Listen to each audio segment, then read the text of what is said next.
Heroine Pooja Hegde గురించి తెలిసిందే.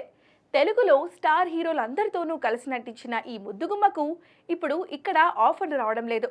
బాలీవుడ్లో లక్ చెక్ చేసుకుంటూనే సౌత్ సినిమాల అవకాశం కోసం ఎదురు చూస్తుంది.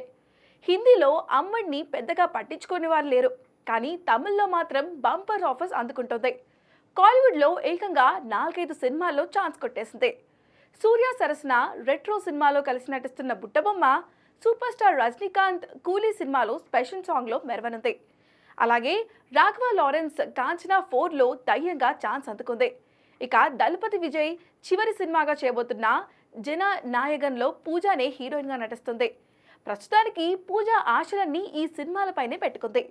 ఇదిలా ఉంటే లేటెస్ట్గా పూజ చేసిన కమెంట్స్ కొన్ని వైరల్ అవుతున్నాయి.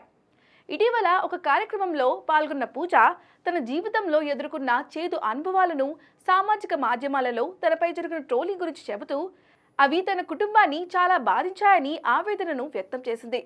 నటిగా తన ఎదుగుదలను దెబ్బకొట్టాలని కొందరు కోట్ల రూపాయలు ఇచ్చి మరీ ట్రోలింగ్ చేయించారని తెలిపింది. తనపై వచ్చిన ట్రోలింగ్ చూసి తన తల్లిదండ్రులు బాధపడినట్లుగా చెప్పుకొచ్చింది. అంతేకాదు ఆ ట్రోలింగ్ ఆపేయడానికి కూడా డబ్బులు డిమాండ్ చేశారని తెలిపింది. తానెవ్వరికి ఎలాంటి చేడు చేయలేదని, అయినా తనపై ఎందుకు అవాస్తవాలు ప్రచారం చేస్తున్నారో తెలియడం లేదన్నారు. అయితే కొంతకాలం తర్వాత ట్రోలింగ్స్ను పట్టించుకోకపోవడం మానేశానని, ప్రస్తుతం తన ఫోకస్ అంతా సినిమాల మీదే ఉందని చెప్పుకొచ్చింది.